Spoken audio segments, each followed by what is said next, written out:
Welcome to Alternating. We're discovering good movies, one bad movie at a time. I'm film school dropout Rob Jarsinski. Across from me is our casual moviegoer, Carrie Jarsinski. And joining us via Zoom, our critic in residence, Tim Brayton.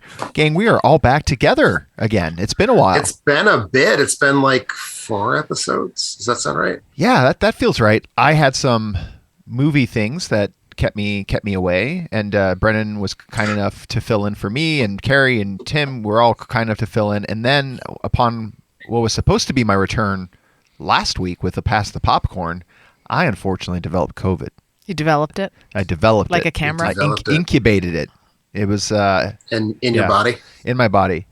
So that's welcome to the club. That's all 3 of us then. Yeah. Yay. Somehow, of course, you're pulling. I mean, I don't want to brag. I had COVID like months ago before it was cool. So, and you had like a terrible kind, the losing the smell, and has your smell and taste come back? I didn't. Whatever I had, it wasn't Omicron. My sense is that Omicron, you don't really lose your sense of smell and taste. That was my biggest fear. I just love consuming beverages and edible I do too. things. So you never lost it? You never told me that. No, did you? Yeah. Oh, yeah, that's right. You did for a smidge. Yeah. And I just thought life isn't worth living. Like without the ability to taste my coffee, I lost mine almost to the day for 6 months. So think about that. No, I know. I did think about it. It didn't at really day keep 5 you from like consuming large amounts of alcohol. Though. Me? Yeah. No, of course and it did. Oh, no. To be fair, I did do that, but I didn't lose it immediately.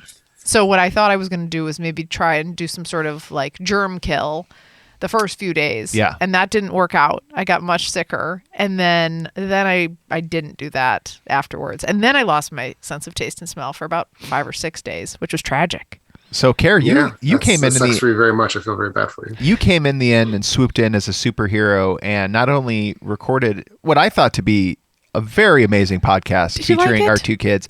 I thought it was incredible how insightful. Alice, we know to be cute. Abby is like a young cinephile. I know. She was even Tim. So insightful. She was even ripping on me like you do in a very snarky way. Oh, is it because you liked Lightyear and she thought it was bad? No, we were all very middle of the road on it, but I said a couple things that were inaccurate and she called me out. And I love that. I knew you would. Yeah, it was really snappy too. Her vocabulary. You give me to her for a couple of years. I'll turn her into a real proper film stomper. She's 10 years old. Her vocabulary, I could tell that she was taking time to think about her word choices, and it was just a very thoughtful discussion that you all had. Was it? Oh, good. Yeah. I was a little bit nervous, so I'm glad. I wanted it to be a little time capsule too of just like them talking about it, chatting about it, hearing their voices, and then Alice had like a little joke book next to her. She had to throw in like a couple. Tim, see if you know the answer to this. What is a dung beetle's favorite food? Poop. I forgot the answer. I would guess poop. I don't know. Why would I know the answer? I thought you listened to the podcast. I did. Was it a poo-poo platter? Oh, it was a poo-poo platter. Oh. It's not. That's actually not what it is. Right. But it should be. I think I guessed poo-poo platter. Where's Alice when I need her? Yeah. Oh, a turd-sicle. No, that wasn't it. That wasn't it. That wasn't it. Something about a turd. Sandwich? It's like something about a turd. Turtle Sunday. Yes. So anyway, I loved chatting with them. Yeah, you did that. You saved us there. So Alternating was able to continue its streak. I think this is like episode 40 of the year. We're on like a crazy tear right now of the number of we're on so many episodes that I've lost track of how many episodes we've released. Yeah. So Carrie, you saved us there. But then, as folks probably know, I'm the type A planner of the family, and I was not able to travel on our trip. We were hoping for a negative COVID test, and that did not occur for me in time to travel on a Caribbean cruise that we've been kind of building up towards over the last couple of months. This was something we were looking forward to because it was going to be not just you and me and the girls. It was going to be your friends. We're going to be joining us on said cruise. That's right. I was not able to go. It was so nice of you to miss out on that. I hung back. He did. Yeah, no, I did have some level of anxiety. So Tim, as you know, I'm type opposite of A. Whatever the furthest extreme. I am the same type. It's a good type to be. Yeah, we have a much lower risk of heart disease. It's a type where you don't even finish writing the letter because that's how lazy you are about it. Yeah, I'm like type P. I'm practically a P because I just don't want to finish it. So Tim, I could not admit this to Rob because I'm also a very stubborn type B. where I didn't want to admit to Rob that in all of his blabbering about the plans and what we were doing and questions and all of that I had never absorbed any of it. So like I literally, my stubbornness overrode possible success of the trip. So as I was driving to the airport in Chicago, I did not know what airline I was getting on. I was going to say, did you know that you were going to the Caribbean until before you were on the plane? I honestly didn't. So I was doing it in steps. So I didn't know where I was going. So on the way there, I was like, Siri, look in my email. Do you see a ticket to go somewhere? Like I did not know really what airline I was. So then, because there was a consideration of like, you should maybe just not go. Oh yeah, I won't. Yeah. But I won't back down. Yeah, I won't back down. But you also had a friend. You had a that. friend who was my best very friend. dependent on you needing to go to Yeah, provide she wasn't relief. going to want to go alone with her yeah. kids. So yes, I needed to meet two of my friends there. So then it was step by step, Tim. So I got to the airport and then figured out I was on United. And then I was like, I don't actually know what cruise line I'm going on. Like I didn't know any of the details. So I was trying to sort of piece it together as I went subtly without asking Rob. Like I was like, oh, did you get the cruise thing? Like I was trying to speak vaguely so that hopefully he would throw in some cues. Little piece of I think good knowledge to know about cruise lines is if anyone in your party tests positive, yeah, their policy is to cancel the entire group.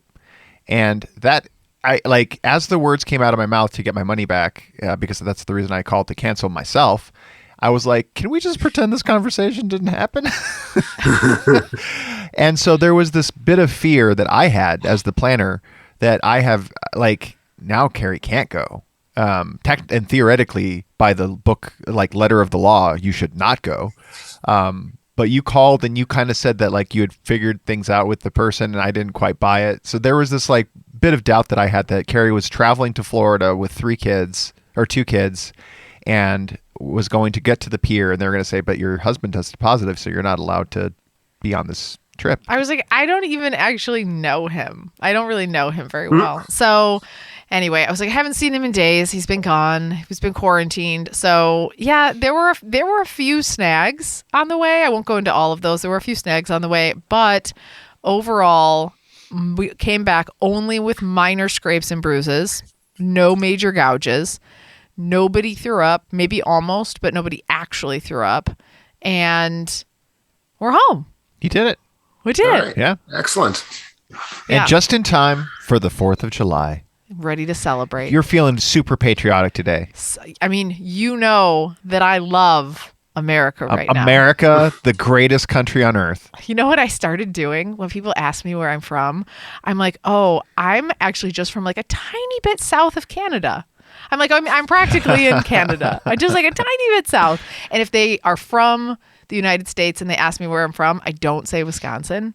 I go, I'm from Madison. Yeah. I mean, we decided to do top 5 patriotic. That's what this whole episode is dedicated to. I think it's a little bit tongue-in-cheek or a lot tongue-in-cheek because I don't know if anybody is feeling super... Well, there probably are some people who are feeling... I mean, I would say somewhere between 48 and 51% of the country is probably feeling super patriotic. Yeah.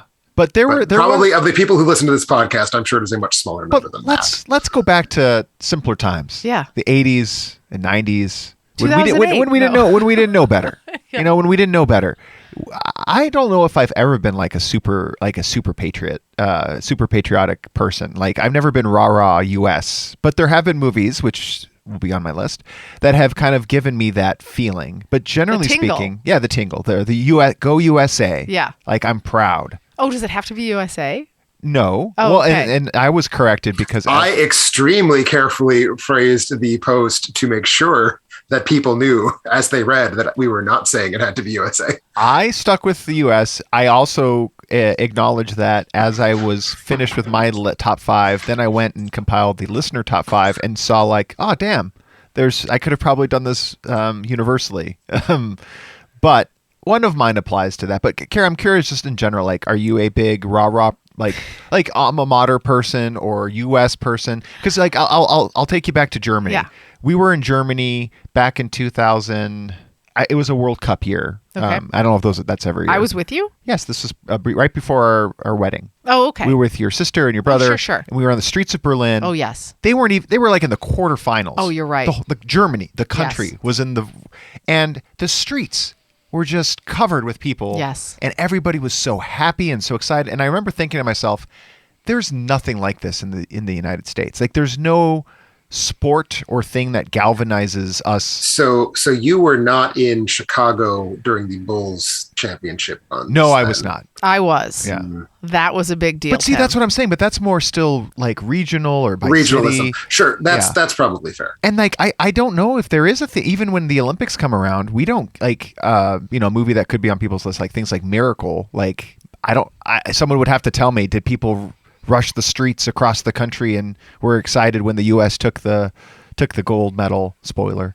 I don't think so. It's spoiler for 1984. I haven't seen it. Well, no, but that's what I'm saying. Tim, how about you? Like, do you feel like, I don't know if the U.S. it's so strange because it feels like we should be the country that is that, but we're like the one that isn't. I mean, it's obviously being a federation of states is part of that. I think in times of war, that is something that happens in this country. But I do think in general, there's a combination of we are super lazy as a country. So like, I think people do get into the Olympics and people are like, yeah, fuck you everywhere else. We got like 97 gajillion gold medals and you got 6. That's definitely a thing, but people don't like charge the streets over it, because I think people do charge the streets for more local stuff, like local sports teams winning. Oh yeah, you could go in any major city and find a Northwestern bar, like a bar dedicated to Northwestern supporters and people who get like paint their face purple and white. I don't know what our colors are, but Red, yeah, white, and blue. No, Northwestern. Speaking of, it's purple. It's purple. I was like, I got you on this one, Rob. This is embarrassing. This one I know. Hail to purple, hail to white, hail to the Northwestern. There you go. Do you remember Alvarado song? Yeah, but like you can't find a bunch of expat, or maybe you can, across the U.S. Like it just doesn't feel like we're just not at the same level as other countries. So I'm curious, Care, as you were forming your list, what did you? So sounds like you did go outside the U.S. for your picks. I had to. I could only come up with 4 that I was like, I got the tinglies, like you said. Yeah. I need to get tinglies. You didn't go with the 5 that I told you to go with, did you? I hadn't seen that one. Good. No, I went with another one. I gave you a very famous piece of Nazi propaganda. Oh. To do your number 5. I might actually still have one of those. Who knows?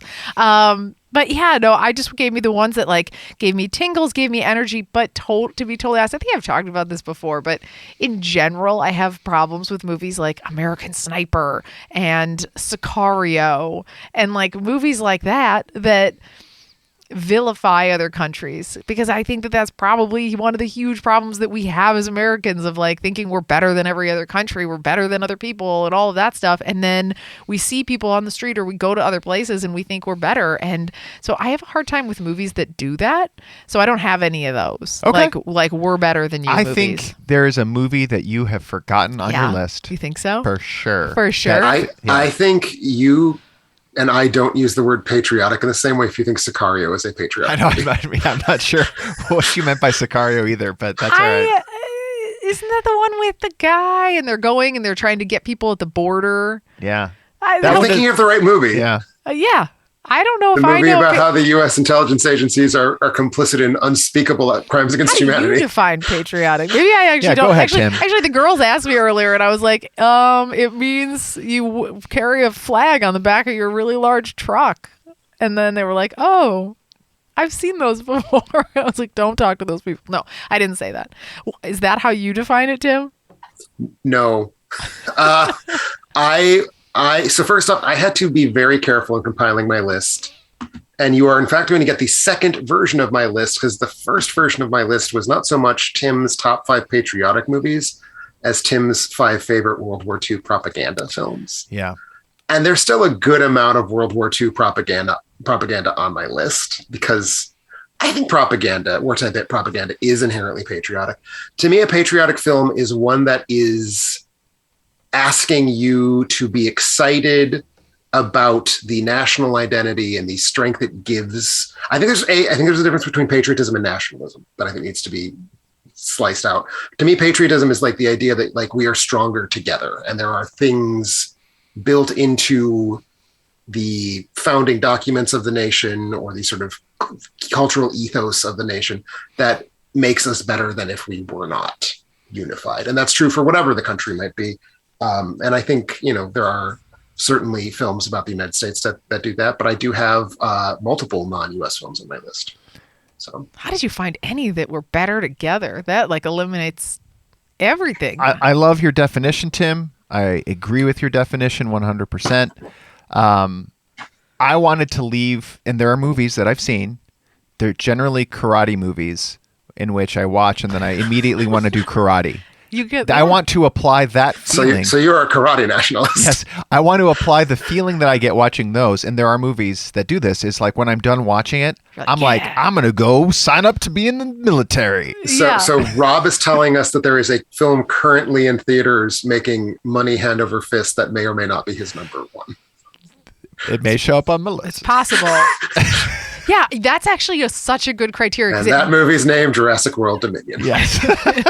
Fuck you, dinosaurs. Lightyear. Yeah. You do want to be Buzz Lightyear. I got the chills during that for sure. Yeah, I kind of want to be a part of this group. That's a really good criteria. I do want to be a part of, maybe not number 5, but for most of my movies, I want to be a part of this group. Yeah, I'd say my top 3 are ones where after seeing it, I'm like, sign me up to this thing. It doesn't, I'm not necessarily saying military. It's I'm in. You always get that with workout montages too.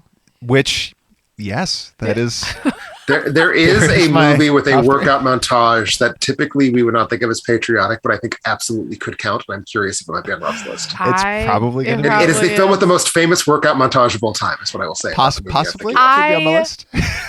Disagree with that criteria, but I will say that gives me the chills. I agree with Rob's criteria hard. I gotta say, it gives me the chills to when that happens. Yeah. I almost wonder if the film that I'm thinking of that I think is on your list, Rob, if I'm sad that it's not on my list, because it's not. That's okay. It'll be represented. It'll be represented. Oh boy. And yeah, I'm not normally kind of like a nationalist, and like I said, I'm not. But there are the few movies where, because of the character, the music, like the movie energizes me and it makes me want to go do something. Take action. Take some sort of action. Yeah.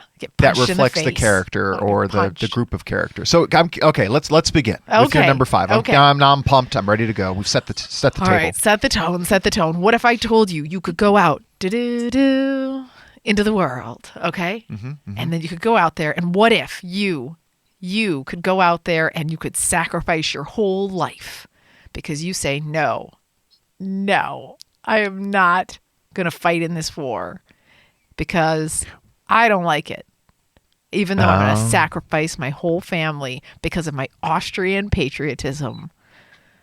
Wait, what? I think this counts. This is a patriotic movie. I'm so confused because you started out with what I think was the Rocky theme song. She started out with a piece of music from the montage movie that has American gym shorts, yes. I wanted to be this guy. If I could be this guy, I'd be Franz Jagerstatter. From an Austrian war movie. Oh, this is the she's talking about Hidden Life. Terrence Malick. Okay. I would be this man. I felt you would resist. This is good. I think this is a good pick. I would say I resist, and then I would run and hide in the hills with my family, but still I would resist. You wouldn't have done it quite this way. I might not get on a firing line, but I would not fight. Yeah. I put this in the same vein as I thought about Hacksaw Ridge. And the thing is, I'll be honest with y'all, and I think Tim clarified, I'm staying away from military movie, like war movies. I'm not staying away from them. I just didn't do 5 of them. Yeah. I didn't want it to be my top 5 war movies because that could have easily happened. So there are some that I would put on here that had that effect on me, but I tried to limit or not have. No, yeah. This one good. isn't even like a war movie to me, though. Like, war is an element in it for sure, but it's really about his story. So, and I think this is like, you want and you hope that you could have made that choice if you're him. And to me, that is the patriotism that he had for his country and his family. Yeah. I thought about Hacksaw Ridge. Yeah. That's a good one, too. Yeah. But this one's better than Hacksaw Ridge. If you've missed it, this is A Hidden Life from 2000. Both true stories. Both 2000. 2000. It was a long week, Tim. I'm still a little tired. It sounds like it might have been. So, no, this is a good one, though. And it's also patriotic in a sort of more narrowly defined way that it's basically about an Austrian saying these weird German dudes are not us and we should resist them. Yeah, Sound of Music. Same thing, too, right? Exactly. Yeah. Yeah, I thought you guys were going to beat me up over that. I feel pick. good. Yeah. Thanks. And that's your number 5. I know. I should have waited on that one. I thought I was going to get beat up. I want to know. I want to know where you're going from here. Okay. If they're at this level or better, I'm very pleased. Okay. Yeah. I'm feeling good right now. Except All right. you've forgotten one. I have. Yeah. I think it's on here. I don't think so. Okay. All right, Tim. What's your number 5? So as I said, it was really hard for me not to just do my top 5 World War II propaganda films because that's where I get in that like, yeah, I want to sign up. I want to fight the good fight. And a really good World War II propaganda film will do that for me, regardless of whether I'm watching a film by the Axis or the Allies, which is not good for my mental well-being. Like I've seen movies where it's like, yeah, Pearl Harbor should have been bombed. Fuck yeah, Japan. Didn't put that film on my list. Wait, what one's that? Thought about it. There's multiple films that meet the definition of what I just said. But yeah, so I didn't go there. I did try to limit myself in my films. And I'm starting with my film that in some ways is the one that I'm happiest to have on my list, but I barely could justify including it at all. It is a 3-minute cartoon is my number 5. Okay. It is a Soviet propaganda film about resisting the Nazis. So Carrie and I are on the same page. Those Germans, they're no goodniks. We don't like them. We don't want them invading other countries. And the title of the film I have in mind is Fascist Boots Shall Not Trample Our Motherland. And it is a cartoon about Nazi pigs in boots trying to trample over Russia, and the good, stalwart Russian infantry holds firm, and the fascist pigs are punched back, including a very specific pig with a little toothbrush Hitler mustache. Wow. What animals were they bears? They're humans. They're Well, that just doesn't make any sense. Well, it's Soviet art. It is designed to be very blunt and artless, but I don't know. I first saw this like probably 14 or 15 years ago, and it's just, I watch it like every few years just to be like, yeah, fascist boots shall not trample our motherland. And it's isn't that considered? Is it considered a short? It's a short. Oh, okay. There is nowhere where we said our top 5 patriotic feature-length films. That's fair. That's fair. This sounds absurd and ridiculous. Would you say that you're the only one that likes it? No. People love it. It's like a thing if you like Soviet propaganda films. Oh, yes, sign me up. Oh, no, I think there's like... There are dozens of us. Yeah, I think there feature-length Soviet propaganda film. No, but there's like a whole... I mean, so in reality, this is how they motivated groups of individuals to... They using film as a mechanism to influence is... Certainly, I think there's a culture of people who are fascinated by World War II propaganda. Some people would probably only be fascinated by like American and English. Some people I think would be fascinated by more just all of the combatants. On all sides, it's happened. Didn't we have those directors of 5 Came Back or something like that? The 5 directors who, John. You're gonna get a good old US of A propaganda film about World War II before my list is done. So this is like just to level set, making sure I'm on the right page here. If it's a propaganda film, it's pro. Does it have to be pro whoever the propaganda is being created by?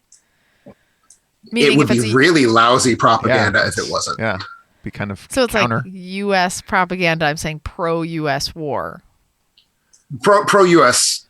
X. I mean, you could have whatever. A U.S. filmmaker making propaganda in favor of non-interventionism. Okay. And then it would be pro-U.S. staying out of the war. All right. I just want to level set because I think there's going to be a little bit more of this on Tim's list. And as I already said, it took effort for there to not be 5 of these. And for me, number 5, I will start off because there's a recency bias likely. But Tim alluded to it earlier. It's raking in billions of over $1 billion now. This one, unlike its predecessor, the first installment, I don't think it set out to have an intention to be a sign up for the Air Force or the U.S. Navy thing, but that's going to happen now. And that is Top Gun Maverick.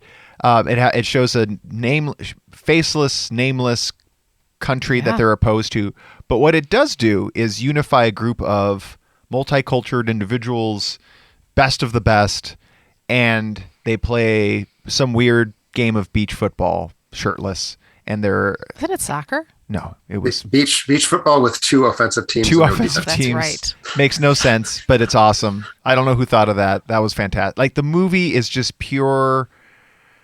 I just want to my be... number I one. want to... Is it really? Yeah. Oh my gosh. This meets all the criteria. Okay. What I couldn't figure out why it's number 5 for me is what is it motivating me to go do? I want to go do something. No, you are motivated to go fly a plane.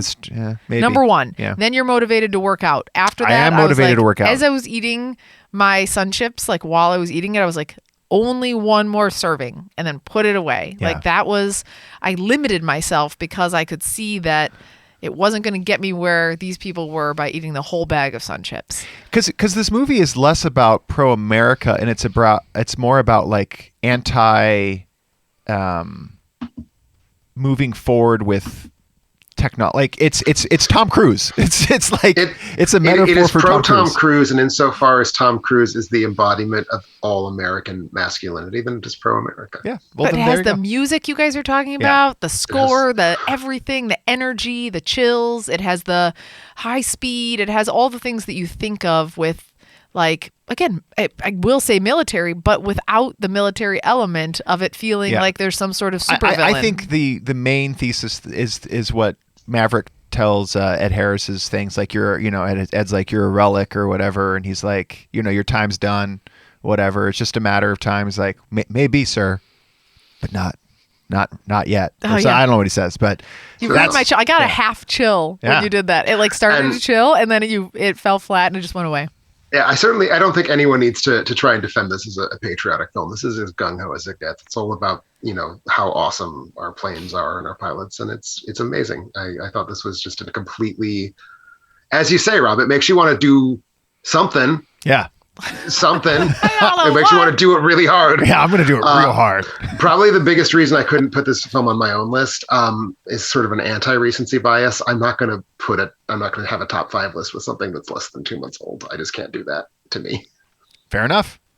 All right, Care. We're back to me. Yeah, sorry for stealing your number 1, but No, it's okay. I want to go watch it now. yeah. I'm just thinking about it. I am giving again. serious thought to checking it out over this 4th of July holiday. Yeah, I think I'd feel really good. I'd like to It's see a it in good fun IMAX. movie. I'd like to see it in IMAX. It'd be nice. I don't know if they did any IMAX cameras with it shooting for it, but it would look I good. don't believe so, but it was pretty awesome. Carrie, you and I try to stay healthy, right? I try to exercise most days. I eat a lot of egg whites and kale until about 4 p.m. And then I'm just chips and dip until bedtime. Same. And like you, Care, packing all the healthy stuff in meals to try to reach my goals hasn't worked. And, I hate taking vitamins and pills. Mm-hmm. Thankfully, Athletic Greens AG1 has the answer. With one delicious scoop of AG1, you're absorbing 75 high-quality vitamins, minerals, whole food source superfoods, probiotics, adaptogens to help start your day right. This special blend of ingredients supports your gut health, your nervous system, your immune system, your energy recovery, focus, and aging. All the things.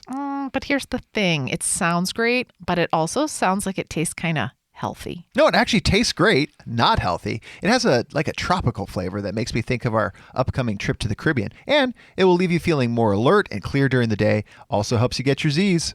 I can use all those things, but Rob, you also know I'm a little bit cheap. So how much would something like this set us back? Care, it's cheap enough even for you. Whoa! AG1 is less than $3 a day, so you're investing in your health instead of that cold brew habit. Okay, all right. Sign me up. Right now, it's time to reclaim your health and arm your immune system with convenient daily nutrition. It's just one scoop in a cup of water every day. That's it. No need for a million different pills and supplements to look out for your health. To make it easy, Athletic Greens is going to give you a free 1-year supply of immune-supporting vitamin D and 5 travel packs with your first purchase. All you have to do is go to athleticgreens.com/emerging. That's EMERGING. Again, that is athleticgreens.com/emerging to take ownership of your health and pick up the ultimate daily nutritional insurance. All right, my number 4, I kept trying to think of when this topic came up, I kept trying to think of, I need a movie that people are all standing around in a little bit of a little cluster, and then they're like, yeah, and they're like screaming and they're raising their arms up and like they're all grown-ups, you know, they're all like, yeah, and they're cheering for something that's happening. So I needed something that was sort of mission oriented, where it's like there was a lot of tension, but the only reason you survived was because of your love for the United States. And all I want in this world is to get back to the United States, but it's really hard because I am not on this planet. Oh my gosh.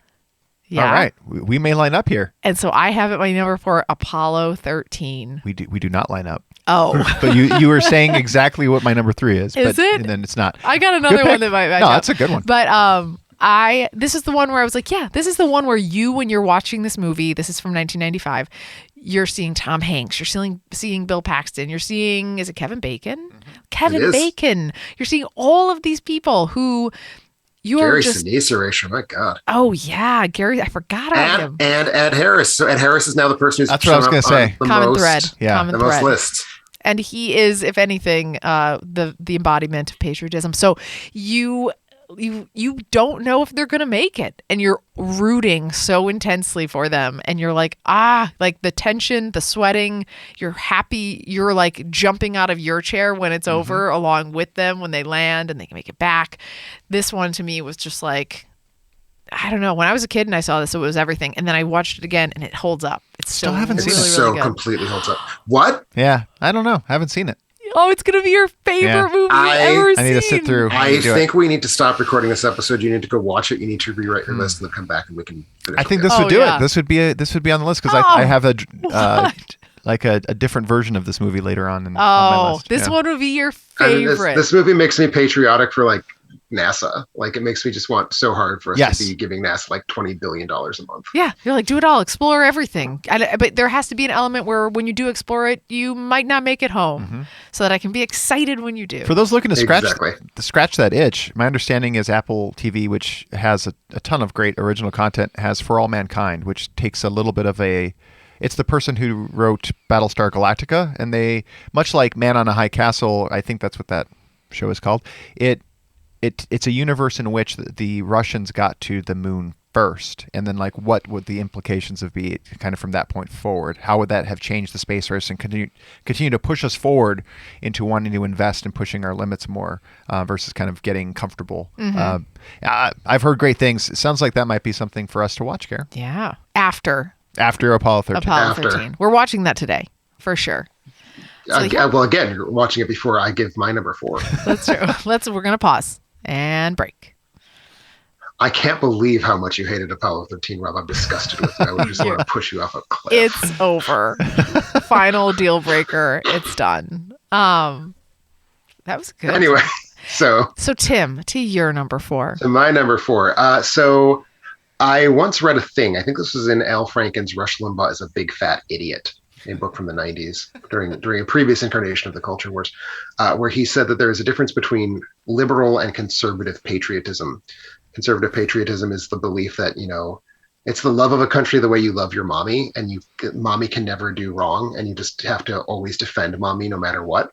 And liberal patriotism is more like the love of your spouse, who sometimes you realize that your spouse has fucked up terribly, but you still love your spouse. You wouldn't leave them. You just want them to be better sometimes than they are. And so my number 4 is a film that I think really gets at the sense of patriotism as being inspired that our country comes from a human place. And as it comes from a human place, there's a lot of shittiness in some ways. There's a lot of like people sort of backbiting and dealing with each other, but it's still basically a good thing that the country exists. In this case, it's about the founding of the country. It's about the signing of the Declaration of Independence, and it is a musical set in the year 1776, titled 1776, released, I believe, in the year 1972 in the run-up to the bicentennial.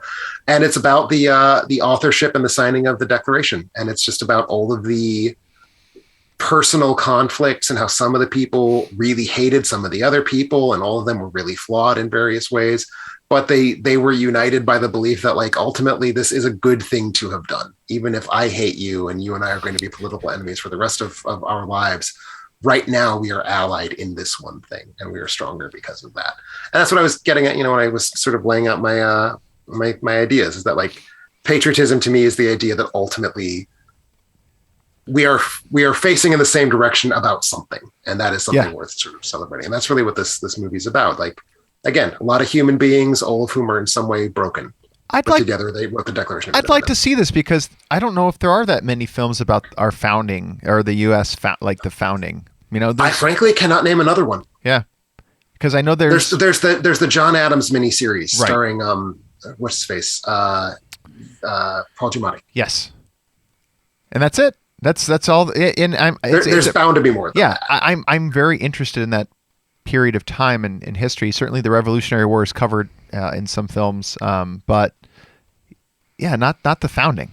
What is your favorite war in history? Like film history, or like favorite war to watch in film? It's World War II. Yeah. There's just a lot of like dramatic. You get the elements. oceans. You get a lot of flight. Yeah. That's true. I was Well, going to just say Civil War, but that there's feels just really clear a little darker. good and bad. You know? That's true. I'm glad. Tim, how about you? Oh yeah. I mean, does it have to be a fictional? Or does it have to be a real war? It can be a fictional war. I'll leave that up to you. I'm a fan of the Star Wars. Oh, you don't actually like Star Wars, I thought. I like not the war part of them. I would say just because there's so many, it's got to be World War II probably. Although the best of the best World War I movies might be better than the best of best World War II movies in my mind. So maybe I'd go with World War I. I don't know. All right. Well, I have one that comes across the Vietnam War, another great war, another fun war. What makes you feel more patriotic than America's prosecution of the Vietnam War? Shoot, the Vietnam War. Yeah, I know. Is this the one you think I forgot? No. Oh, there's one that if you don't have on this list, it's going to be very. Is this the one that you thought was Apollo 13? No, that one's up next after this one. This one's my most wholesome film, and what it is it's patriotic in the sense of it makes me believe that there is a world where we could like be good people, like. And it's about Vietnam. Yeah. I know what it is. What is it? Is your brain wrong? Is something wrong with the way Vietnam? you perceive the world? It is. It is Forrest Gump, and so there is something wrong with. Well, it's not about Vietnam. No, it's not. It features what I love about it is if I'm saying the action that it makes me feel afterwards is like I want to go, like I can do anything. Like there are no limits to what a human being can do. The only limits we put are on ourselves. So if you just have enough faith in yourself and just go out and try to run across the country, you can do it. You know, or what whatever. I really enjoy Forrest Gump. That is not the feeling I got when that movie was over. You get depressed because of the Robin Wright situation at the end. That was awful. Yes. And then Lieutenant Dan, and then Forrest Gump's all alone, and everybody's sad. He persevered. Forrest Gump's not alone. Forrest Gump's got Haley Joel Osment to keep him company. Yeah, but no one likes Haley Joel Osment. I mean, everyone likes Haley Joel Osment. What are you talking about? I don't know. I just hated that movie. You hated the movie? Yes, I've told you this a million times. I said it was just don't like sad endings. Yeah, you know what? Like you know how I get like sad stomach aches. I had a really bad one after that one, and then like to the point where I was like, I think I'm gonna throw up. Yeah, but I just what I like is people underestimate Forrest at every turn, and he continues to persevere. No, it's not even like he's not even trying. Like he's just doing, and I just really admire that, and it's how I've built my life. Right. I know a lot of people think it's like one of the worst Oscar winner. I don't know how high up on that list it would be, like worst Oscar winners of all time. Do you feel like you've had a lot of obstacles in your life holding you back? No. I think you have had like. I've taken what I have and you've run with it. I've run with it, just like Forrest. Okay. Yeah. And I'll vouch, Rob. I have it not probably in my bottom 10, but definitely in my bottom 20 winners. Yeah. No, it's definitely Oscar bait for sure in the worst possible way. But I still like this film. And was it Zemeckis?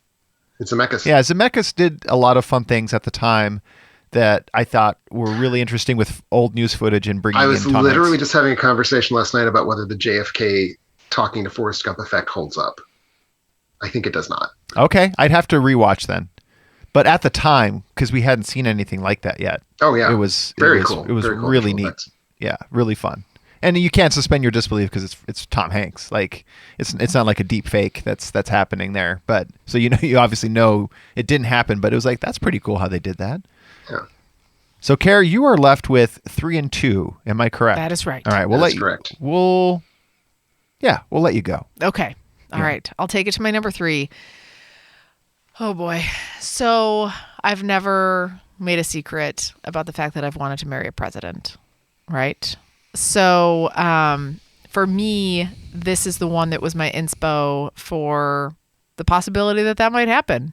And while this president wasn't maybe somebody that I was like, that I have like the hots for, as you know, I have for others, it made me, again, just think that like an everyday person just out there like me could make it happen.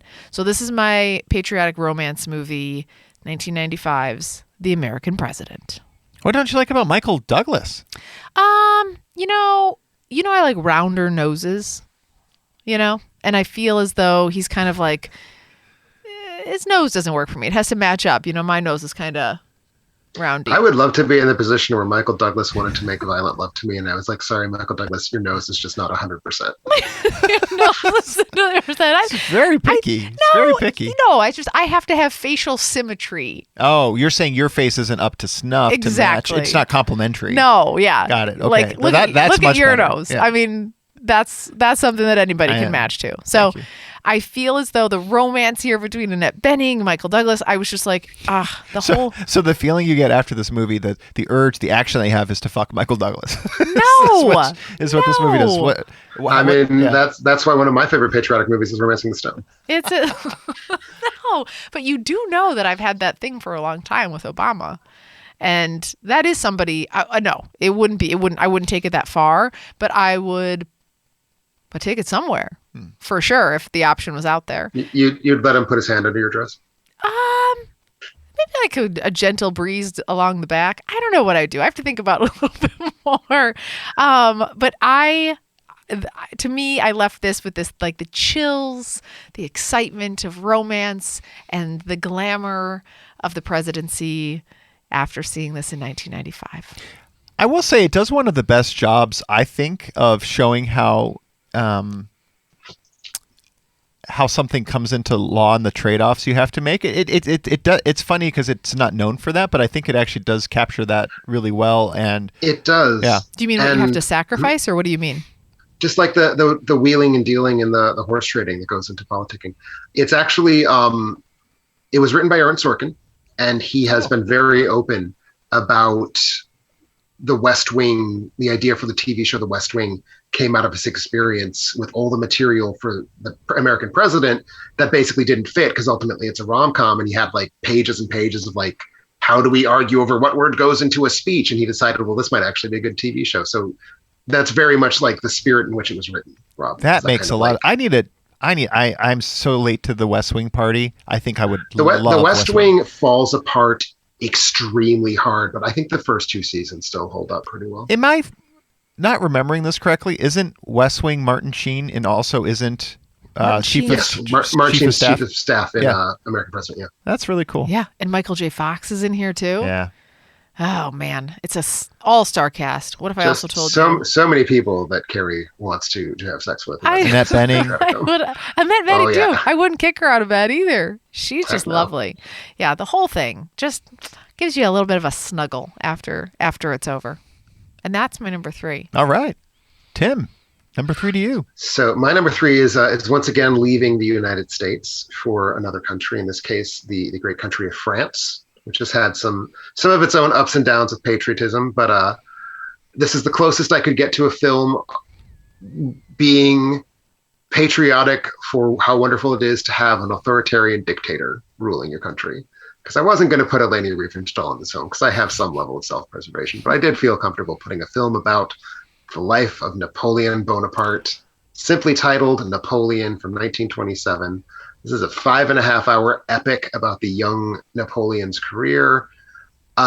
Very much about like how awesome it is that he was like this great larger-than-life figure, how he was, this inspirational beacon to France. It was originally going to be one of 6 5-hour-long movies charting his entire life. That obviously didn't happen because that's ludicrous. But it does end with this massive 25-minute battle sequence where just for the duration of this battle sequence. So the whole thing is on one strip of film, and it's an old movie, so it's that kind of square-shaped strip of film. For the battle sequence, there are 2 other strips of film, so it becomes like this 3-panel panorama of a battle. And for many passages of that sequence, the left and right panels have been tinted blue and red, so the screen is the colors of the French flag. That's pretty cool. And what in God's name could be more patriotic than a movie that becomes the flag? And that's why I have Napoleon more than any other thing, for that specific reason. That's clever. Like way ahead of its time. Oh yeah, this is something that was the technology of like, let's run 3 strips of film together came back in like 30 years later. Like it is literally decades ahead of its time. Very good. Like another piece of history that I just don't. I've never heard of any of these. Napoleon, and like I haven't seen anything about Napoleon or the Russian.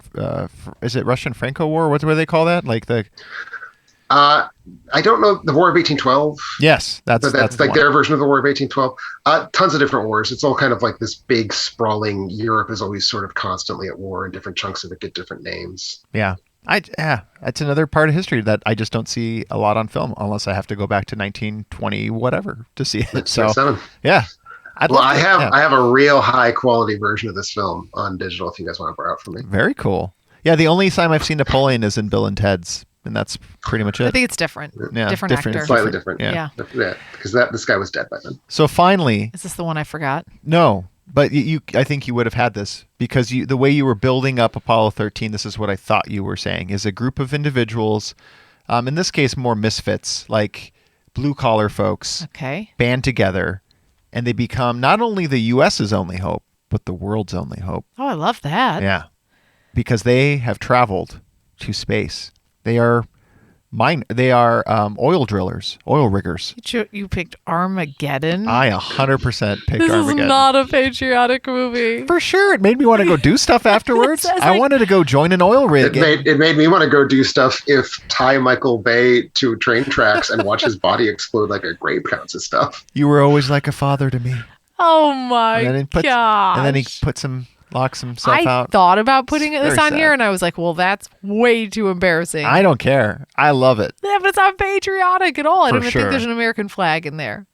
Yes, there is. There's this whole thing about... There's bound to be. It's a Michael Bay movie. Yes. And not only that, there's also like a little bit of like, they go to the International Space Station. I'm almost positive. And there's like some Russian dude there that's crazy. Oh, I remember that guy. Yeah. Of course. The Russian guy is always crazy. Do you remember, so it's Bruce Willis. Who's the love interest again? It's Ben Affleck and Liv Tyler. Oh, Ben Affleck. Yeah, that was sad. Yes, it is sad. It is sad. And like, again, it what it is it's trying to be this kind of like, F you, white privileged people, like all of us blue collar folks are going to figure this stuff out. Take us to space. We have no training. We have no training. You know, all you fancy astronauts, but we'll get it. We'll get the job done. Yeah. You know, it's motivating. You know what? That's a form of patriotism. That's populist. Yeah. I can see that. Yeah. You know what you're going to like more than that? Apollo 13, because you're going to rather have the white collar. Because Apollo 13's good, and Armageddon's not. I don't know. I you don't know. I think I need to rewatch Armageddon. I think I'll still like it. I'll still cry. You still will. You'll probably still like it, but you're gonna like Apollo 13. Tim, I've been crying a lot. Carrie knows this because she caught me one of my crying fits recently. I don't know what's wrong with me. The COVID just got to you. Yeah. Did you cry with COVID?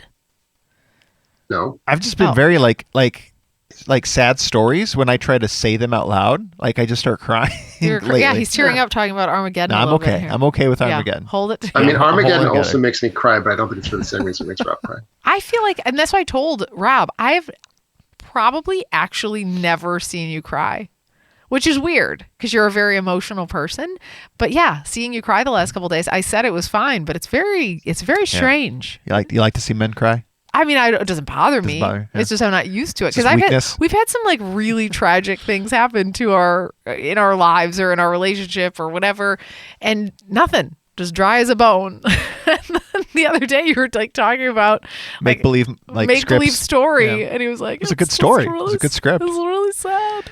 So, Well, I'll hold it together because Anyway. let's head to our break because, Carrie, you're left with your number 2. Tim and I both have 2 and 1, so we'll kind of let those linger out a bit. Before we head to our break, you might be wondering about ways to support the show. Get early access and exclusive content, make us watch a movie, pick your own episode topic, and more from our Patreon site.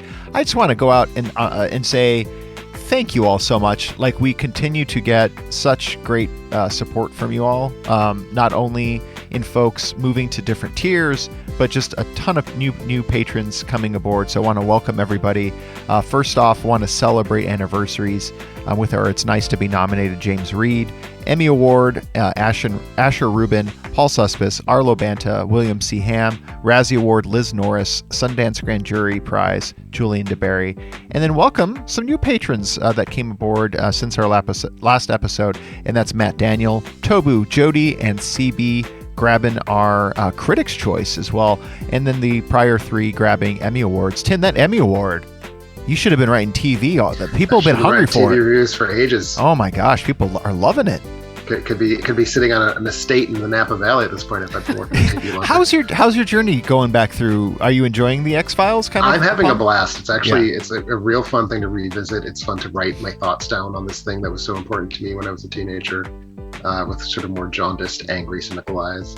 I know I'm having a really good time, so thank you everyone for supporting that night. I hope you continue to enjoy the reviews. How are you watching them? Well, what's your streamer? I hauled my old ass DVDs that I was buying in the 90s out because the Blu-rays and the HD streaming is the wrong aspect ratio.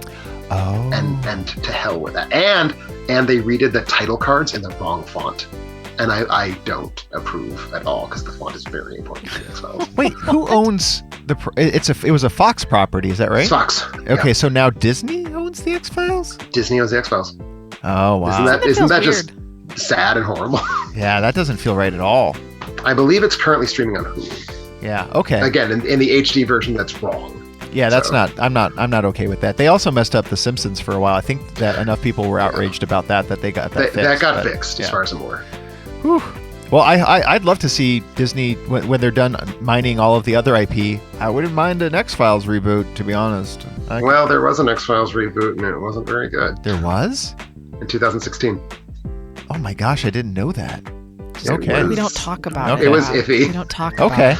Well, one thing I do want to talk about is Amateur Hour. I've been off the air mainly because of COVID and also travel, but I want to talk a little bit more about Hauntology. For those following, and many of you are supporters of Hauntology on our Kickstarter that just concluded, we hit not only our goal, but our first stretch goal, wrapping up, raising over $30,000 that's going to go towards making that movie even better than it already is. We've kind of celebrated the last week teasing out some of our casting announcements, and the cast continues to grow and befuddle us as to why so many wonderful, talented, big names and small names alike, talented local actors as well too, are just signing up to be part of this project. And now it's time. Like, we've got all the pieces together. Now it's time to go make this thing. So I'm going to be starting up with Amateur Hour again this upcoming week. And What's the episode? I'm going to try to do casting. I've been casting is a beast. I underestimated the amount of time and effort that casting would take. So what are you going to do, though? Who are you going to talk to about it? Or just yourself? It's either going to be myself or I'll bring on our casting director. Maybe because we don't have all of the folks who are not local fully signed yet. In the final stages, trying to sign 3 fairly well-known horror individuals. Because that's not locked down yet, I might talk about the differences, compare and contrast local casting versus kind of more traditional like LA casting and stuff like that too. So yeah, that'd be fun. I have our casting director, either Becca Skull or Lynn Myers, join for an episode. I'll have to arrange that. But in the meantime, we have stuff in Tim's sack. So much. Actually, it's just a little one. It's actually just kind of a tiny one this week, and it's directed at you, Tim. I know, but it's directed at you. And I'm going to blow your mind here. Prepare yourself. I'm about to pronounce this name correctly. So prepare. Hi, Tim. What are your top 5 favorite Jean-Luc Godard films? Sincerely, Alvathor. A top 5 Jean-Luc Godard. Oh, wait. Did I say Godard again? You said Godard. Damn it. Gosh. I got the G. I was like, don't say Jean. Don't say Jean. It's Jean. Well, you got Jean, so I appreciate that. Jean-Luc Godard. Yes, your top 5 favorites. Top 5. Let me riff for a couple seconds and see if I happen to have a Godard list ready to go, because I have a lot of director lists ready to go just for such an occasion. I don't think Godard is one of them, unfortunately. He is not. Oh, dearie me. Well, this is off the cuff, so I apologize for the ones that I've forgotten. I'm not going to try to do them in order, but I'd say a top 5 Godard for me would for sure include Contempt, Band of Outsiders, most likely would include Vive sa vie, most likely would include Pierrot le Fou, and probably Le Chinois. That's probably my top 5. Those sound so good. They're all so good. Don't you agree, Rob? I have, yeah. Are those your top 5 too? No, I don't. No, I don't know. You guys might actually enjoy Band of Outsiders. There's at least a possibility of you enjoying Band of Outsiders. All right. Well, I'm going to start making my list too of those after I start watching them. But in the meantime, I haven't seen any of those. And neither of you, Rob. So after Apollo 13, we're going to start getting on our Jean-Luc. Okay? Our Jean-Luc. Yeah. I like with the other Jean-Luc that does Fifth Element. Oh, that's Jean-Luc Besson. Yeah, that's the one I like. I also want to like him too. I like both Jean-Lucs. I also want to bring up merch. We've been continuing to get people heading over to the website, clicking through our merch, picking up T-shirts. I now have a top 250 IMDb just regular T-shirt, and then I have the baseball shirt. I just washed it. Yeah, I'm excited. I'm going to wear it today. We're are going you? out to a concert. I think we got to spread the alternate ending love out there. I will tell you, when we were flying through the airport in Chicago, I thought, like, just what if? Like, what if I see an alternating T-shirt as I'm walking through the airport? I didn't, but what if I did? I think I would probably either pass out. I don't even know what I would do. Would I approach? I would probably have to awkwardly approach. No, you'd have to approach. You'd have to approach. Yeah. Oh, gosh. I'm really awkward with approaching people. Yeah. So we have mugs. Go ahead, Tim. Well, I was going to say, fortunately, I don't think that you're ever likely to encounter someone wearing such a shirt in the wild. So, I think I it's don't know. Chicago. At this rate, that people are there's a snagging 1 them. in a million chance we might see someone. Well, also there's every once we don't control the pricing. This is kind of like a set it and forget it kind of, or not even set it. It's just the company T Publix, I think that's who we're through, right? Yep. Yeah, decides the pricing, and then they fulfill everything, so they take care of everything. But they run discounts like 35% off pretty regularly. So keep an eye. Don't buy full price. Don't pay full price for that. Don't ever do that. What is wrong with you two? Well, why are you two? This is not the first time you've done this. I remember, Rob, when you were like, guess what? If you sign up for Patreon this week, you'll save like $40 compared to if you sign up for it in 3 days. And we like a good deal. Did. We like a good deal over here. So get out there and get your merch so that I can see you in the airport. And while you're at it, leave us a little review on iTunes, Care. Just like T Big Booty. That's a made-up name. Thank you, Mr. or Mrs. Booty. Mr. or Mrs. Booty. Love this pod. These guys are great, and I love the content. I especially like when they go off topic, which obviously happens a lot. Special shout out to Carrie, to whom I spent all of my formative years being locker neighbors with in school. Keep up the great work, guys. So now I'm trying to break apart who this is. It could be. So was Booty this person's maiden name? Did you know a Booty in high school? I didn't know any booties. Did I know a booty? No, I didn't know any booties. So I have, there's the locker neighbor next to me who might be T Big Booty, but then also, I don't know. I don't think you guys realize how shy I was when I was a kid. I lost my retainer in the guy below me's locker freshman year of high school. That's why my teeth have been crooked for years. I never could tell him. His name was Peter Fishley. So why were you in his locker? No, like it slipped through the cracks. Why did I have my retainer in my locker is the grosser question, but somehow it slipped through into the bottom locker. That's gross that it wasn't a container now that I'm saying that. That was even grosser for Peter, to be frank. Yeah, Peter found my retainer. Here's my question, Peter. Why didn't you just proactively come back to me with my retainer?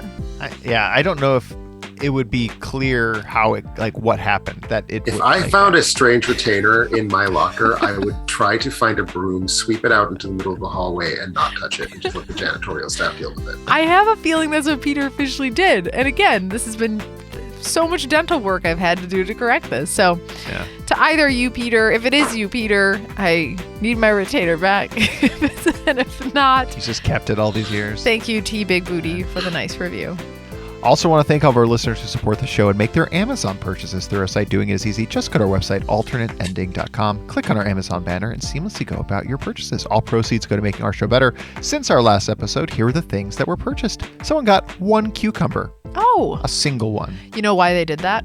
Because they go bad so fast. Mhm. We get them from Costco because our kids claim to eat them, and then they don't, and then I end up with just a moldy pile of mush in the bottom of Yeah, my not fridge. a cucumber. It's my least favorite vegetable. I know it's a fruit. Cucumber's so but- good. Cucumber was the very first thing I could taste when I had COVID. How is that even Oh. possible? It doesn't even taste like it. It tastes like water. It tastes like cucumber. Yeah, cucumber is a strong flavor to me. That's why I Really? don't care for it. I Yeah. think it's so mild, refreshing.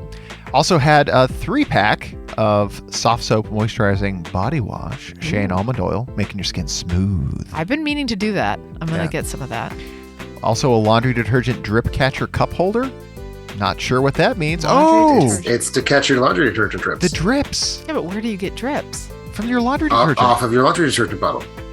If it's just Like drips, when you're pouring and Yeah. you stop, there's like residual drip. How would you know? Because I do laundry. I did laundry while you were gone. Oh, okay. I didn't fold, but I did it. Did you? Yeah. Wait, you did fold? No, I said I did not. Oh, I was fold. like- never fold laundry. I didn't see anything. I still want to fold. buy those. It's. I think it's such a reasonable price, $900, for that machine that folds your laundry for you. That you put it in is- and it folds it.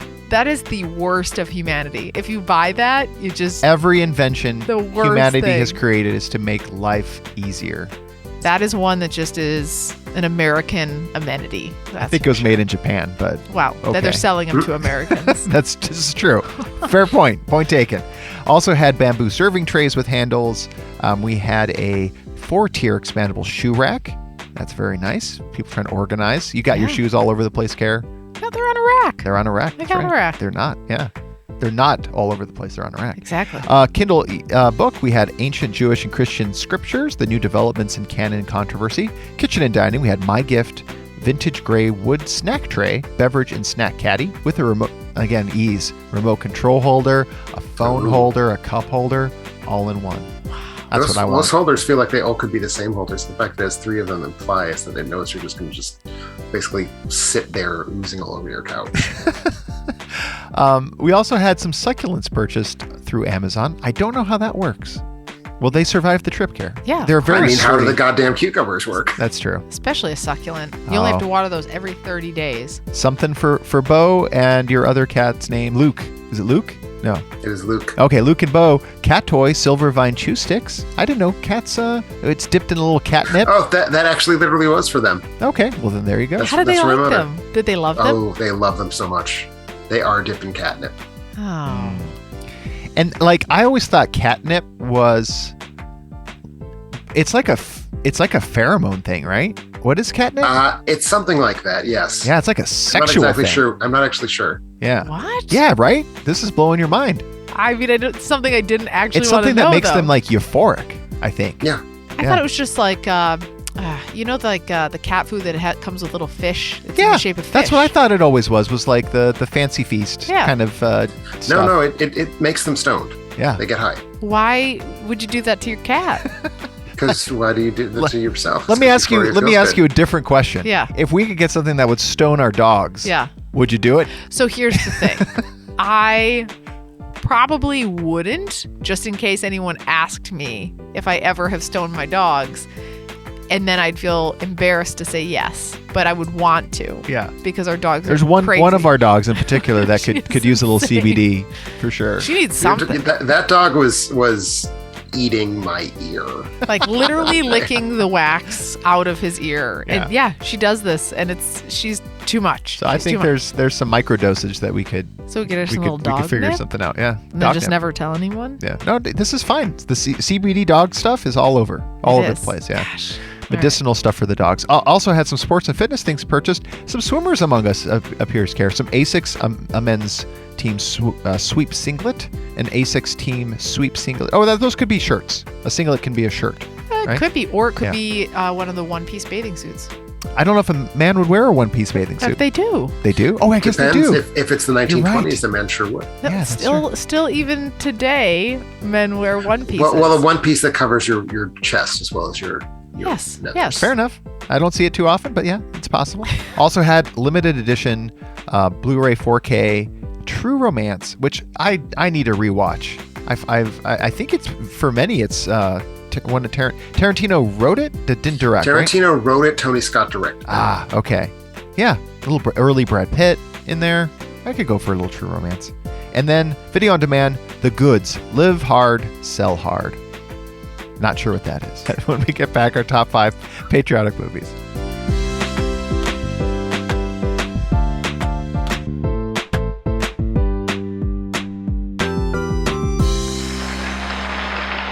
And welcome back to our episode. We're talking about our top 5 patriotic movies. Left is Carrie's number 2, Tim's number 2, my number 2, and both of Tim and I's number 1. So Tim, Got it. let's go with you. We'll clear our 2s out, and then Carrie will know what she missed, or I'll steal her number 1. That's what's going to happen with my number 2. I love it. Sounds good. All right. So my number 2 is the film from which this week's banner came from. It is the most flag-wavingest, gung-ho, singing about the stars and stripes and how great it is to live in this country movie ever. Also sort of vaguely World War II propaganda in that it came out during World War II and is very, very patriotic, but not really about that war specifically. I am referring to Yankee Doodle Dandy, the Warner Brothers musical for which James Cagney won his acting Oscar, Best Actor.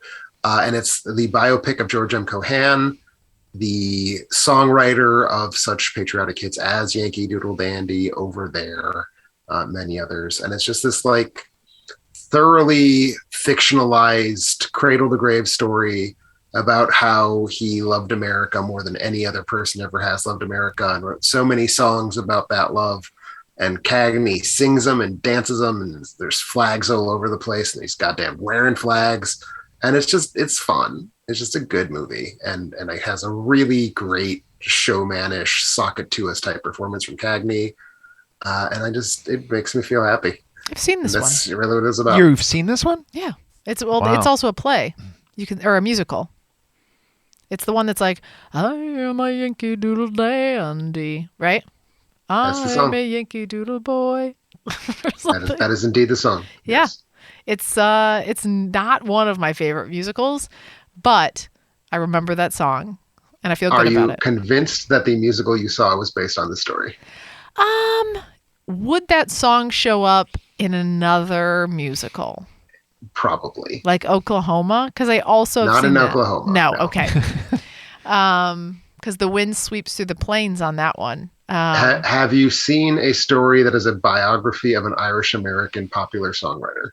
To be fair, I don't know, but Okay. but it's possible. It's possible. And this film is a staple of TV stations around July 4th. So you potentially have just watched it on TV or could see it soon. I have not heard of it, not seen it. Oh, you haven't? No. Have you heard the song? I just Oscar sang? winner. No, Best Actor Oscar winner. No, I've never. Yeah, I don't. The song is familiar to me. Yeah, yeah. It would be because it was spot on. I know Yankee Doodle went to town. Oh yeah, I know riding on his that pony. one. Yeah, Yeah. right. Riding on a This donkey. is No, a pony. riff on that. Oh, okay. Well, there. So the movie it was written based on it's an adaptation of Yankee Doodle, the song. No, it's the biopic of the songwriter who wrote Yankee Doodle. Oh, okay. It's about George M. Cohan, the songwriter who wrote Yankee Doodle Dandy. Everybody knows that's who wrote Yankee I Doodle already Dandy. said, I said that when I was describing the plot. Yeah. Who stuck a feather in his hat wrap? I mean, Yeah. come on. And called Well, it. not that one. The Yankee Doodle Dandy, the one that Carrie sang, not Yankee Doodle, the song that Rob is thinking of. Oh, see, that's okay. That's Now I'm yeah, lost. Yeah. I just want to know why he called it macaroni. Yeah. Does that explain? Yeah, Do they tell macaroni was the word used at the time for decorative flourishes put on clothing. Oh my gosh, that's amazing that you know that. It's one of those things you pick Is up it when you're like, why surprising? the hell's the word macaroni show up in the lyrics to Yankee Doodle? Oh my gosh, Does that's it surprise incredible. you though, or not really? It does and doesn't. Yeah, Like yeah. it's pretty incredible that I will never forget that now. I've always lost wondered. it. I've already lost it. Next week's episode, I will ask you to remember what macaroni means, and I will not be sad if you don't. No, I will. It is now burned into my memory. I've always wondered why the hell why would he call it macaroni? Yeah, it was a term used by like European fashionistas to describe like the interesting decoration on their clothing. The idea being that the American who puts a feather in his cap is a idiot who doesn't know what fashion is. Got it. All right. I don't know where I go from there. The more you know. You're going to go to the one that you think I forgot. It's definitely one you forgot. It's my number 2. Oh, okay. That's all you have left. Yeah. This would be your number 1 though. I mean, I had Top Gun Maverick. Yeah. Which was perfect. This movie's also perfect. I don't remember the speech, but it goes something like this. My fellow Americans. No. Oh. No. On this day, we celebrate our Independence Day. Boom. Oh, really? It's your number 2? It's my number 2. Oh, okay. As it should be. I did. As it should be. How could I forget? Yes. We'll never forget. You can never forget. I think that's the saying that they say. Never forget. With, my God. With Independence Day, right? When Bill Pullman gets up there and you're just like, take you're ready to fight. You're ready to fight some fucking aliens. Yeah. Yeah. Yeah. I don't even care who you are. I don't care what. I'm going to get in one of those little ships, just like Randy Will Quaid Smith and Randy Quaid, and I'm going to get in a van and I'm going to get out there. Gonna fly your crop duster. Yeah.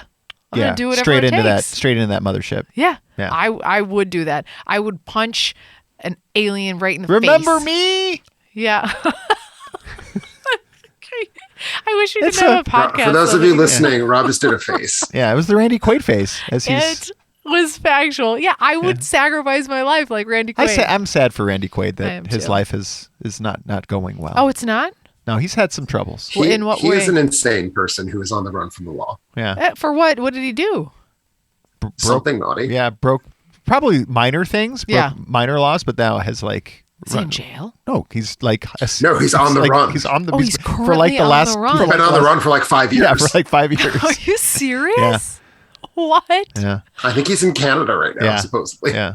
So you're saying to me that if Randy Quaid, that's his name, right? Yeah. Dennis's brother. Yeah, I get them all confused. I think there's a 4th Quaid too, or a 3rd Quaid. Well, there's the young Quaid now. Mini Quaid. There's Quaid from Total Recall. Oh, that's right. If you were Randy Quaid and you were found right now by a police officer, you're saying he would go to jail. Yes. How can he be that hidden? It depends on the jurisdiction of the police officer in question. How can he be that hidden that we can't find him? This is perplexing to me. He's grown out his beard and his hair. Gosh. Yeah. Living on the lam. Wow. Anyway, good select. I mean, what would unify? It's a common enemy, which is what I think the only thing that we could possibly do at this point, Watchmen style or Armageddon style, to unify our country back again is finding. And I can get behind vilifying aliens, sure, if they're nasty ones, and not all aliens are nasty. No, these ones specifically they specifically are nasty. What did they say, Carrie? They said no peace. Yeah. No peace. Yeah. Yeah. So what do you do with that? You fight back. Yeah. Even with your inferior technology and your crop dusting planes. Yeah. Yeah. I love crop dusting planes too. Like, that's the other thing. I love when you have inferior, like, I've got to get my like butter knife out, or I've got to get like farm implements out. Like, I don't have what I need to be successful, but by sheer will. That's American ingenuity. That's right. That's what right. that is. Tim, I know this is on your list too. Man, that's a good one. I don't like this movie. I know you don't. I remember questioning our friendship years ago, so I've let it go. But what's funny is I think you like Roland's that last movie because it was more amusing. It is more excessively dumb. Yeah, right. Independence Day is trying to. Independence Day is not nearly dumb enough. Yeah, it's not dumb enough. I want to go watch it right now too. Right after Apollo 13. The kids will like this movie. Do you think? I was just thinking that. Do you think that they are ready for for Independence Day? There's some death that's going to really upset some. Who dies? Oh, lots of people. So many people die. So many people. Yeah. Wait, who dies in Independence Day? Only like the majority of the population. Yeah, but ones that you really know. The one is really tragic. The president's wife dies. That's the one I'm talking about, and in a sad way. Yeah. Mm-hmm. Maybe we'll wait. Yeah. Maybe we'll wait. Okay, Tim. While we wait, you're number 1. So mine takes us back to World War II, not that we left it, because that's where Yankee Doodle Dandy sort of left us, for a film that is patriotic, not just for the United States, not just for France, not just for any one country, but sort of for all of the Allied cause, and the idea that, again, we should band together for the greater good.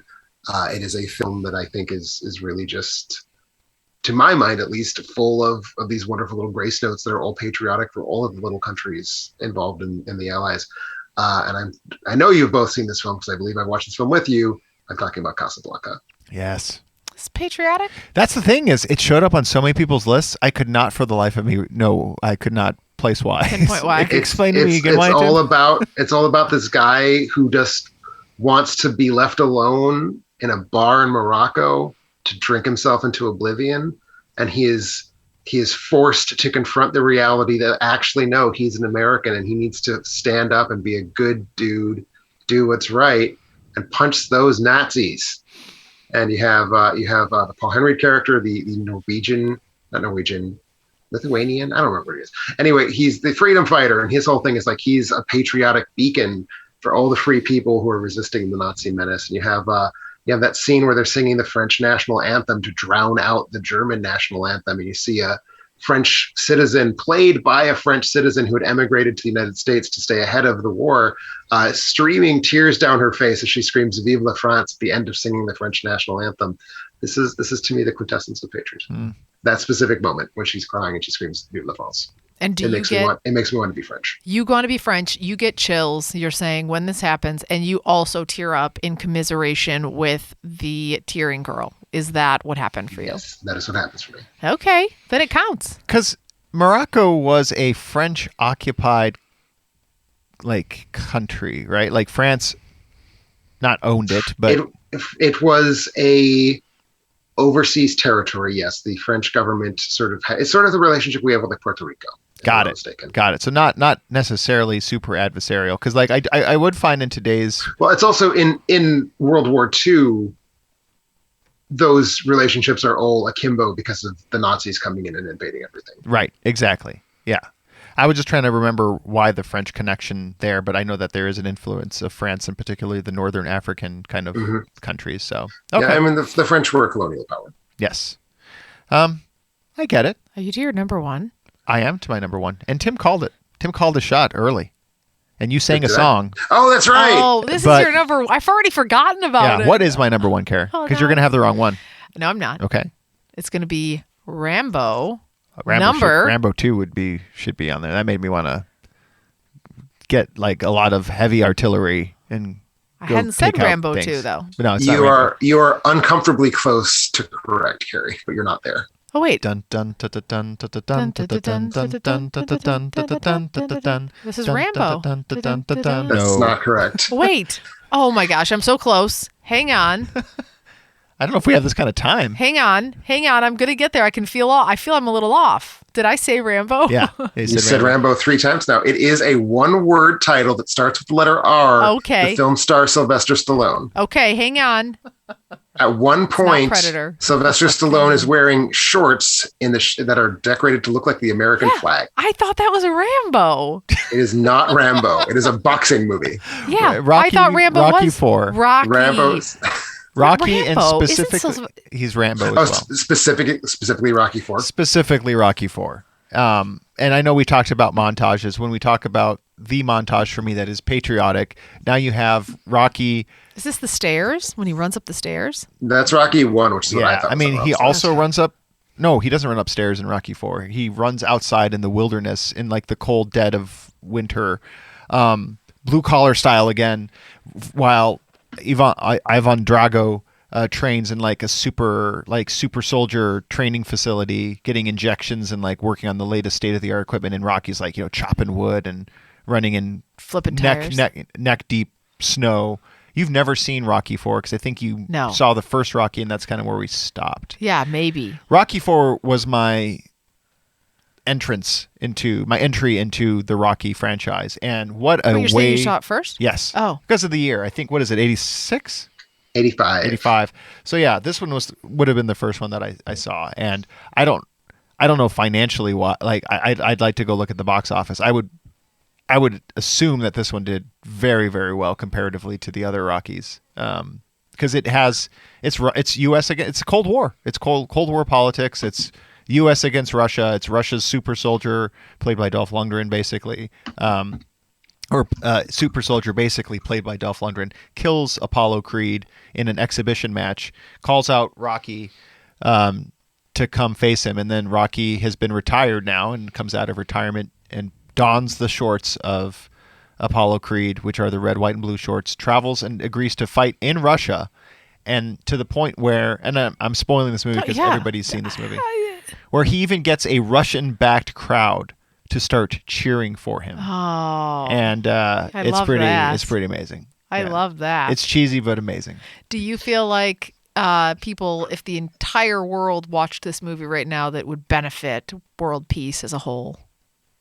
It would be propaganda. It would do not this even slightly the thing that you just asked. Yeah. Oh, I thought maybe it would bring everybody together. Like, hey, we can cheer for. No, it would unveil additional anti-Russian sentiment, which again I think our sentiments towards Russia can be really focused on a few key people, probably, and not necessarily. I don't know if there's. Yeah, exactly. Much like our country. For what it's worth, I have just looked up the box office performance of every film in the Rocky series. Please. Rocky IV is, unadjusted, the highest grossing Rocky film. As it should be. It is adjusted. Rocky and Rocky III makes sense. That makes sense. I mean, it's just a spectacle, and it's peak physicality. Like Sylvester Stallone was buff, was looking good in Rocky I and Rocky II, but then him and Dolph Lundgren just kind of amped it up, and it was the height of steroids, I imagine. So he wasn't just chopping wood. It was not just chopping wood. See, that's upsetting to me. I like to believe he got down to something like, I think he's quoted as like a 3% body fat, like something really, really unsafe, like not healthy. And then they were just pushing each other to look like incredible. Wait, in real life, did they have a competition to look better? Yes. Oh, that's kind of fun. Yeah. And I don't think it probably served their bodies well. Is Dolph still alive? Yes. Okay. And they are both, now you can find them both in the Expendables films. They're still buds, still pals. Right. Still friends. Dolph Lundgren, for those know, is like a really certified genius, like a physicist or something, chemist, I don't know, is a PhD in a bunch of stuff. So he's a very well-versed individual. Well, overall, I think I maybe had the best list now that I'm thinking about it. Overall, I for sure had the best list. Yeah, I think if you didn't knock me down for Armageddon, I think I'd have a pretty solid list too. Yeah. But we can all agree to disagree. Let's go like true Americans. Let's go to the audience and see where the audience weighs in on their top 5 patriotic movies. I don't know if we had a lot of lining up here. Every week we ask you to submit your picks for our top 5 based on those submissions. Here are the top 5 patriotic picks. At number 5, An American Tale. Okay. Is that the cartoon? Is that Five? Yeah. Okay. I do like that. That's cute. I love that movie. We have a war movie. We have a Vietnam War movie, Born on the 4th of July. It's an Oliver Stone film. Nah, never heard of that either. It's like an anti-Vietnam War movie, right? It is. He goes to war, his legs get shot off, and he becomes an activist. Yep. Number 3, Tim's Casablanca. There you are. Right. Number 2, Michael Collins. I don't think I've seen this. About Irish independence. Okay. And number 1, Care, this is kind of the ancestor to Apollo 13. This is The Right Stuff. Had you seen The Right Stuff, you probably would have had The Right Stuff on. I don't know that that's true. Okay. I think you're underestimating without having seen Apollo 13. I was just talking not that many days ago to someone who adores Apollo 13 and has tried 3 times to get into The Right Stuff and has never successfully watched it because she finds it so boring. Oh, well then there you go. So there you go. And our winner this week I love it. Okay. Our winner this week was Grant Hagee, who had number 5, Independence Day. Yes. Tell me Number more. 4, Captain America, the First Avenger. I get it. I get it, Grant. Number 3, Rocky IV. Oh, boy. Yeah, number Just 2, copied off his list. An American Tale. And number 1, Stripes, which I find interesting because I do like me some Stripes. Have we seen that together? No, we have not. I like the first half of Stripes. I like it right before they go off on their mission. I agree. That's where the movie could have... a fairly substantial gap in quality between the first and second halves of Stripes. And that could have made me join the Army, because if a kooky guy like Bill Murray could join the Army and get the Army to bend to his will, then maybe I could too. Maybe I could. Because I'm not much of a listener. And I don't like taking orders. You don't like orders? You don't like anyone else's structure but your own? Yeah, you know who else doesn't like orders? Pete Mitchell. From who? That's Maverick's name. Oh. Is it? From Top Gun. That's his real name is Pete? It's almost like his personality is built around being someone who goes off on his own and not paying attention to the rules, not believing that the rules apply to him. It's almost like they should come up with like a word for that concept. Yeah. I thought his name was Maverick. No, that's his call sign. Well, Pete makes him sound lame. I will say when we saw Wait, what's his last name? Say it Mitchell. When we saw Top Gun Maverick, I completely forgot that his name was Pete Mitchell until they like called him Pete and Mitchell, and I was like, yeah, this his name is Tom Cruise or Maverick. His name is not Pete Mitchell. Yeah, we're never going to call him Pete Mitchell ever again. It does not. His character could have had a much stronger name than Yes. Pete Mitchell. Sorry, all you Pete Mitchells out there. We love the name Pete. Grant, shoot us an email at contact@alternateending.com for details on how to claim your free movie rental. If you want to win a free Amazon movie rental like Grant, be on the lookout for our top 5 posts. In closing, I want to thank everybody for listening. Head out to our Facebook page and like it, Twitter, where we're tweeting all the time, Instagram, where we're Instagramming, alternateending.com. We'll find our movie reviews, podcasts, and more. YouTube and Facebook for all our videos. I had a couple of video interviews that ran a couple weeks back. Subscribe to our podcast on iTunes or Google, and don't forget about Patreon. Next week, we'll be coming back with a Pass the Popcorn. Have, I believe, 2 Patreon picks with Grave of the Fireflies, and people have been asking us, what about Demons 2? Well, we're going to bring you Demons 2. And probably watch a couple other things. Carrie and I we just finished what? Haunt? Yes. Yeah, that's a fun horror movie. Lots to bring next haunted week. house horror movie, Tim. I don't feel like I've seen many of those. Don't spoil it. It's good stuff. There are some. Yeah, that was good. Good special effects. Good effects. Good makeup. Anyway, Haunt. We'll catch you next time.